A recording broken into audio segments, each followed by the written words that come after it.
Olá, muito boa noite. É um prazer estar novamente consigo para mais uma edição do programa Pertinente da Fundação Francisco Manuel dos Santos, dedicado a entrevistas com grandes personalidades internacionais da economia, política e sociedade. Hoje vamos abordar um tema que é crucial para todos nós, que é a sustentabilidade do nosso planeta. Quão grave é a situação atual, o que pode ser feito e até quando temos tempo para mudar o rumo dos acontecimentos para salvar o nosso ecossistema. São todas perguntas que vamos fazer ao convidado especial de hoje, o conceituado especialista em sustentabilidade global ativa Johan Rockström. Rockström é também professor, catedrático, e lançou há bem pouco tempo um documentário que pode ver na Netflix, e aconselho vivamente, que se chama Breaking Boundaries. Vamos então começar a nossa conversa com o Johan, que está na Alemanha. Johan, pleasure to speak with you. Thank you so much for making time for this conversation. This is such an important topic. It's a crucial topic. Our survival depends on discussing this issue as a species.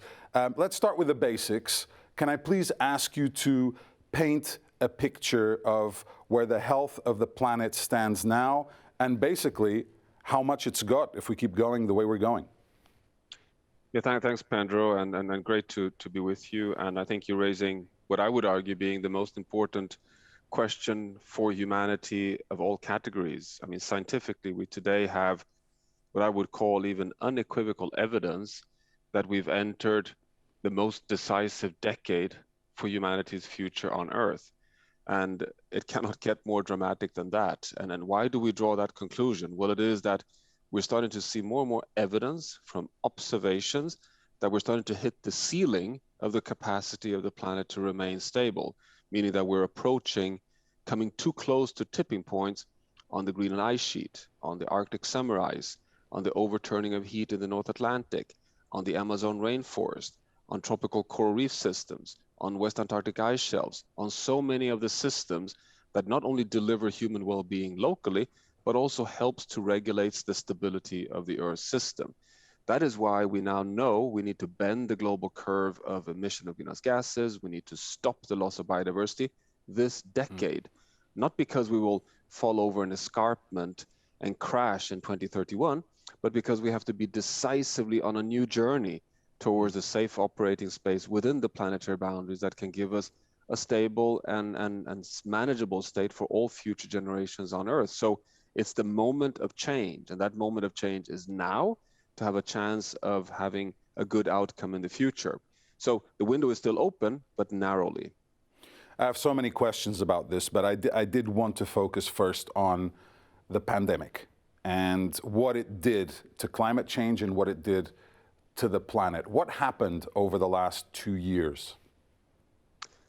Well, you know, the pandemic is nothing less than what I would call a manifestation of the globalized challenges we're facing. So it was not a black swan. It was not a surprise. It was well predicted. We know this scientifically, entered a whole new geological epoch, the Anthropocene. The Anthropocene is anthros for us humans. We are now the dominating force of change on the entire planet. We're so interconnected and causing impacts such as when something goes wrong in one corner of the planet, in this case in Wuhan in China, it can propel and cause devastation across the entire world. And remember that what is COVID-19? Well, it is a zoonosis. A zoonosis is a virus that spills over from wildlife, potentially via intermediary livestock, to us humans. And it's a result of risky, unsustainable overexploitation of natural ecosystem by us humans, which is therefore a direct manifestation of our unsustainable management of agriculture, urban development, deforestation, overexploitation of nature, combined with trade, transport, and our hyper-connected modern world. So again, we should learn from the pandemic, and everyone talks about resilient recovery. Well, in my mind, resilient recovery, we need it, yes, but that must mean investing in sustainability to reduce the risk of future pandemics. You talk about basically overusing our resources, and what's strange is that I read so much information on the food wastage that exists globally. And is this just another example of the inequalities which are also propagated by the way in which we are utilizing our planet and the lack of coordination and responsibility that exists in different areas of our ecosystem as well? No, absolutely. You know, that there's a kind of a double dimension of the failed global food system. I mean, number one is that if you put it all together, food is the single largest cause behind both global warming, but also behind going too far on all the planetary boundaries. It's the number one cause behind loss of biodiversity. It's the number one cause of overuse of fresh water. It's the number one cause of overuse of polluting of nutrients. So yes, the broken food system is fundamentally a challenge. We can bring that back into a sustainable path. We actually solve a significant part of our challenges. But at the same time, just as you say, Pedro, it is an inequity dimension of huge magnitudes, because it is the rich minority in the world that is causing the waste, the overexploitation, the major parts of the impacts on the climate system and on nature, and that we need to recognize that to stay within sustainable planetary boundaries, we need to share the remaining budget on nitrogen, for example. We are over applying fertilizers in the northern hemisphere, in the rich countries, in Canada, US, Europe, but also China, Australia. But we need more nitrogen in order to lift people out of poverty in many of the African nations. So there is a need of an equitable redistribution in order to come back into a safe space for humanity on Earth. Going back to the pandemic, Johan, I remember very well watching the news, and we all watched a lot more news, I think, during the pandemic because we were stuck at home and we needed something to watch besides just a series or movies. And I remember looking at satellite images of different areas of Europe or different areas of the world, and it did seem, obviously, with less flights taking place, less people driving, there seemed to be an improvement of air quality. And I got the impression, okay, the planet also needed this break in a way to recover a little bit or to get in a better state of health. But is that a myth, or what did we see concretely during this time, and how did the planet react? Well, it wasn't and isn't a myth, and you're right that the planet needs a break, and it got a break actually. During the pandemic, there was a remarkable 6-7% fall of greenhouse gases from fossil fuel burning because, as you said, the aircraft were standing on the ground, transport was being reduced so significantly. So that, of course, had this impact of cleaner air and temporarily reduced pressures on the atmosphere in terms of global warming.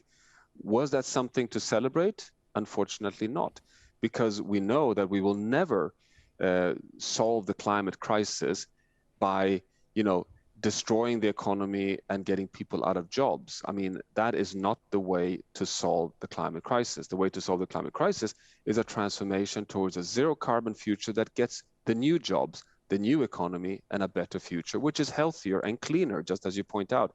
So the lesson from the pandemic is that, number one, we reduced emissions by roughly 6% by basically halting the global economy. And that is the pace of emission reductions that we now have to succeed every year until we get to zero emissions in 30 years' time. But we have to do it in a way that gives a better future, not breaks down jobs in the economy. So it just shows us the magnitude. But of course, you're right, Pedro, that I hope that people feel that, wasn't it quite a nice thing that the air was suddenly possible to breathe? Wasn't it quite a nice thing that things got silent when we didn't have combustion engine vehicles running everywhere? Wasn't it a lesson for us that we don't have to fly around the world every time we're going to any kind of meeting? I mean, you and I are sitting here in a virtual format today. I think we will be sitting not always in virtual format. I really want to meet you physically, but not every time. And I think there is a lot of lessons that we need to learn from the pandemic that can help us in this transition in the future. You've talked extensively about biodiversity and how much we need it and how much our ecosystems are important to be balanced in order for the planet to survive. Talk to us about how all of that also has a direct impact on diseases and pandemics, and how much we need to make sure that key areas of our planet, whether that's the Amazon, whether that's the Great Barrier Reef, whether they're all these landmarks on the planet that we hear about all the time, but explain to us the importance they have in making sure that not only the planet is healthy, but we are healthy too. No, this is really fundamental. And just to start in the end of, let's say, the main scientific advancements. So, it's not so many years back where, and I would still argue that argument still holds, that we should protect nature for ethical reasons. I mean, that what right do we have as one species on Earth to cause mass extinction of other species on Earth? But what we're learning scientifically as every year passes is how dependent we are on the functions provided by nature, that we depend on stable ecosystems that have rich animals and plants through the entire food web for our food supply, clean air, clean water, but also the resilience and ability of mangrove systems, of wetlands, of forest systems to cope with droughts and floods and disease, and to generate the rainfall patterns that we all depend on. So fundamentally, vibrant, diverse ecosystems is a fundamental toolbox for the economy, for our well-being, for the modern life as we depend on it. So we're all fundamentally rooted in nature. And then on top of this, we have all the evidence that over the last 50 years, zoonotic viral disease outbreaks have also increased exponentially. And you have HIV/AIDS, that is also a virus that spills over from monkeys via other species. I mean, it's a monkey-ape diversity that is spilled over to humans through mutations. You have the SARS, you have the MERS, you have an exponential rise of different zoonotic viral disease spillovers that have increased in pace with our overexploitation of nature. So there is quite a strong, let's say, scientific indication that the more we exploit natural ecosystems, the more we expose ourselves to risks of zoonotic viral spillovers that can lead to pandemics such as COVID-19. Why does this happen? Well, it's because we penetrate natural habitats too much. We destroy the food web, so we get a larger population of generalists such as bats and rodents and different types of apes that are carriers of virus. And so it's not only that we are changing the food webs and changing the composition of animal species, it's also that we are exposing ourselves much too closely and then penetrating with livestock, which then leads to this higher risk. So we are at a state today that preserving vibrant ecosystems, good biodiversity, gives us not only better delivery of all the ecosystem services from food and biomass and air and water, it also reduces risks of future pandemics. So in all respects, we need to now halt the loss of biodiversity. And we talk about a climate crisis. I would argue that an even more severe crisis is the ecological crisis, because we are at a stage of mass extinction. I mean, we're on our way to lose 1 million species. I mean, to extinct 1 million species of the known 8 to 9 million species on Earth. This was shown in the recent global assessment of the IPBES, the sister of the climate assessment panel, the IPCC. So we are, in need of a rapid turnaround, not least to reduce future risks of pandemics. Wow, 1 million species, that's an incredible number. Obviously, climate change is very much at the center of all of this. Is it possible to also link what's happening with climate change and rising temperatures and all that it affects, and rise of diseases as different areas of the planet reach tipping points from a sustainability standpoint? Well, scientifically, if one starts by concluding what we just touched, that there's quite strong support for the links between degrading biodiversity and higher risks of zoonotic viral disease outbreaks. The links between global warming and pandemics is less, let's say, established.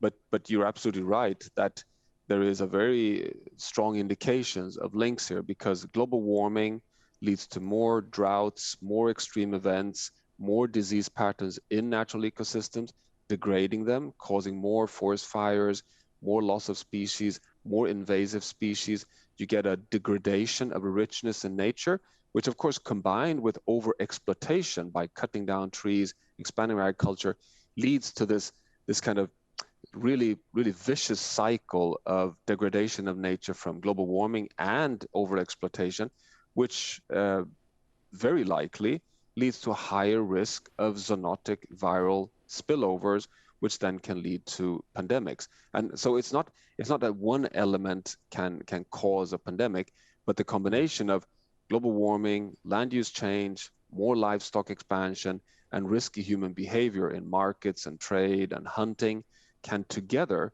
I think there's a very plausible outcome, can together lead to small perfect storms that can increase the risk of zoonotic viral disease outbreaks. Johan, over the course of various interviews that I've done on this show with intellectual leaders across economy, society, politics, when we ask all of them what is the number one priority for the next 10 years, everybody says climate change. Everybody does. So it's clear that amongst the elite, there's an understanding of how serious this is. But tell us how seriously governments are taking this and leaders are taking this. And obviously you have contact with a lot of them. And in these circles, is it rhetoric, or is something concretely actually being done about it at a governmental, political level, where it's more than that? It's about action and it's about walking the talk. No, to be honest, it's a mixed picture. I mean, overall, I'm glad to say that I see a much stronger momentum today than just a few years back. And of course, the shift from Donald Trump in the US to Joe Biden in the White House has had a significant impact. I mean, remember that suddenly now, since only a few months, we have what I call a G3 on climate. We have the three largest economic regions in the world, the US, the European Union, and China, standing up behind science and have adopted science-based targets of net zero emissions, US and the European Union by 2050, which is well aligned with science, and China no later than 2060. So that is quite a significant change in the political sphere. We have over 100 countries that have adopted pathways toward net zero, and many of them have actually said to cut emissions by 50% roughly over the next 10 years, which I think is the most important, that you have short-term targets that are hard targets. Will that translate from rhetorics to action? Well, the jury is still out there, but in some sectors we see that the race is on. For example, in the transport industry, I would argue that we are moving very fast towards phasing out the combustion engine, diesel and gasoline, for example. But at the same time, we're 195 countries in the world. And so we have, almost 50% of the nations in the world that have not adopted science-based targets, that are still sitting on the fence, and many of them, moving in a counter direction. And some of these countries are actually playing a double game. You have a country like China being the world's largest exporter of renewable energy technology, while at the same time still investing in coal, new coal infrastructure, but also in new coal mines. And that is entirely, let's say, in violence with what we have agreed politically, but also totally contradictory to what science concludes is absolutely necessary. So it's a very, let's call it, turbulent moment. We are kind of tipping in the right direction, but you can also see many signs of still being at this challenging break point. Break in terms of kind of moving too slowly. So I foresee that this year's COP26 and the next few years will be very, very decisive.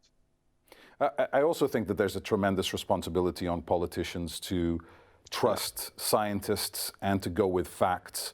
And unfortunately, and you mentioned Donald Trump, and you could mention Jair Bolsonaro in Brazil as well, where the kind of populist rhetoric, basically telling people what they want to hear for their own comfort today, to get popularity today. So how much responsibility is it also on citizens around the world to choose the right leaders and to get the right information? And how can you break through all the noise and all the chatter of whether you want to call it fake news or made up facts or flat earth or whatever it is out there that's so crazy? How do you see this environment, and how do you break through, and how do people get the right information to make the right choices on who their leaders are? Yeah, no, you're right. You know, it's sometimes, I mean, we academics tend to be a bit naive here. We just think that, you know, put out the truth out there, and people will in the end do the right things. I mean, I try to remind myself and my colleagues sometimes that, you know, it's a war out there. It is really messy. There's a lot of vested interest, and there's quite ugly behavior, and one has to be recognizant of that. And my approach to that at this point, at this emergency point we've reached, is the following: that to begin with, we cannot spend time in fighting the denialists. It's completely meaningless. It just is a waste of energy. Instead, all the efforts must be put on working with alliances of success, alliances with nations that want to transform and move fast. And why is this, in my mind, a recipe for winning this race?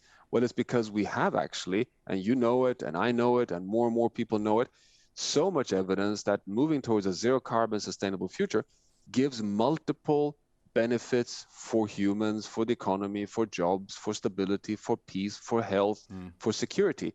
I mean, I sometimes joke with some of my students to say that, look here, it surprises me sometimes that all these populist, right-wing, nationalist, fake news adopting politicians, why are they against climate action? Because they hate refugees, they hate migrants, they want to protect their borders, they want to have walls around their borders. And the most effective way of avoiding a refugee crisis in the world is, of course, to solve the climate crisis, because the climate crisis will be the driver behind instability, conflict, displacement, and migration.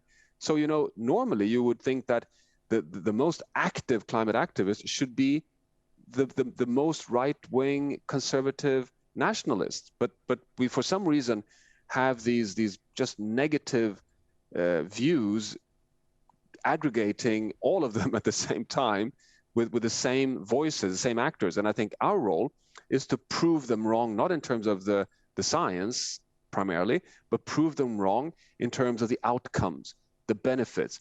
That, look here, if you want to be joining the next phase in a modern, competitive prosperity and equity, you go sustainable.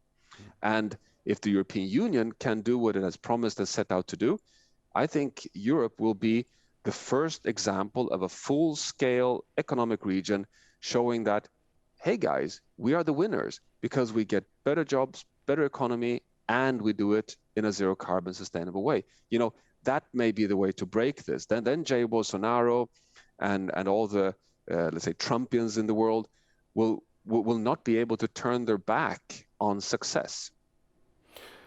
Johan, I'm someone who cares for the planet. I especially became more sensitive to the topic when I had my first baby recently, and there is an added responsibility to make sure that my daughter has the right conditions to be able to survive for the next 60, 70, 80 years, whatever that is.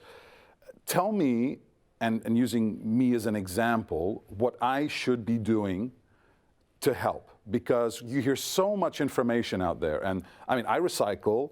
I've cut down on driving, especially since the pandemic. I want my next car to be an electric car. Do these things matter? What matters most?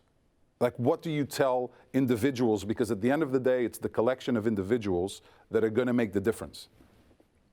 Yeah, well, to begin with, I think your point is really key as an entry point, Pedro. I mean, I'm also a father, and you and I are the adult generation in power in the world today. And moreover, it's on our watch that things have gone wrong. It's in the last 70 years. I mean, basically accelerating the last 50 years. So since I was born until today, it's on my watch that things have gone really to scale in the wrong direction. So it's our responsibility now to get the planet on the right direction. So we hand over to our kids a planet that at least is as livable as when you and I were born on planet Earth. I think that's the ultimate definition of justice today. And what should we then do? Well, it might surprise you actually, Pedro, that everything you suggest there is really important. But my number one message to anyone who always poses this question, what should I do after any lecture I give, is the number one challenge, I think, or the number one task is to talk to each other, to have the ear on the ground, follow the science, follow the information, and keep the buzz going, keep the momentum going. Talk about this with all your friends, your networks, put pressures on your local politicians, talk when you go into a grocery store, talk to people about, I want sustainability, I want zero carbon, I like the idea of more public transport not run on combustion engines. I want to see change, because that is what will filter through in the end. Then as a next step, of course, we can download an app and calculate our carbon budget for our own personal carbon footprint and start working on, exactly as you say, reducing our combustion engine transport, of trying to become smarter when it comes to reduce food waste, reduce a bit our meat consumption. We can do so much. And we call this the carbon law, that if everyone cuts emissions by half every decade, we follow the pathway that will lead to zero in just one generation's time. The interesting thing is that you and I, a business, a company, a country, the world, can adopt this, cut emissions by half every decade. So you can calculate your footprint and then do your accounting and start the journey. And, I'm trying to do that. You're trying to do it. It's difficult. We're living in a system that doesn't really help us here because our modern societies are built up on the assumption of fossil fuel driven consumption. But it's also striking to me how easy it is to step on. And it's not about going back to the caves. It is kind of quite small changes, which gives even better household economy and satisfaction and no change in life quality. So I think we're really moving here, and the options are increasingly available, as you know. I mean, the competitive possibilities of having zero carbon mobility, for example, is starting to become available to even middle level income households. So I think things can be done. All right. To close the conversation, Johan, I'm going to ask you a couple of quick-fire questions. So one sentence answers, please. Even though obviously you could give us a lot more content, but just to keep it short. In one sentence, tell us what the deadline is for us getting on the right course to save the planet. Well, we need to bend the global curve of emissions now and cut emissions by half over the next 9 years. All right. Regarding climate change, what is the biggest challenge we face? Well, the number one most urgent issue is to phase out coal once and for all. What is one personality trait a good leader could really benefit from having, because you know a lot of them? I would say it is to listen and to share the narrative of how sustainability is the pathway to prosperity and equity. And finally, if you could change one thing today by magic, what would it be? I would introduce a global price on carbon of 100 euros per ton of carbon dioxide across all sectors in all countries in the world. Wow. Johan, I could genuinely sit here for longer and learn, and it's been an absolute privilege to get an opportunity to spend some time with you, to listen to your insights, your expertise, and congratulations on your work. Congratulations on the documentary, Breaking Boundaries, and all the best. Keep spreading the word. Well, thanks for this great conversation. Thanks, Pedro. Really enjoyed it. Johan Rockström, na verdade, a abordar um tema que é crucial para todos nós, a saúde do planeta, o que podemos fazer para melhorar o nosso ecossistema. Johan aqui não teve papas na língua, ele falou sobre a necessidade de agirmos agora, de os governos tomarem decisões, de nós todos mudarmos um bocadinho o nosso estilo de vida, de termos mais responsabilidade, de partilharmos informação, de olharmos para os factos e não para a especulação e para os interesses políticos que muitas vezes se sobrepõem. Foi, na verdade, uma conversa muito interessante, eu adorei. Dá-me mais motivação para eu também tomar passos e medidas para ajudar o planeta. Espero que isso aconteça consigo também. E foi mais um exemplo aqui neste programa Pertinente de quando há factos, há argumentos.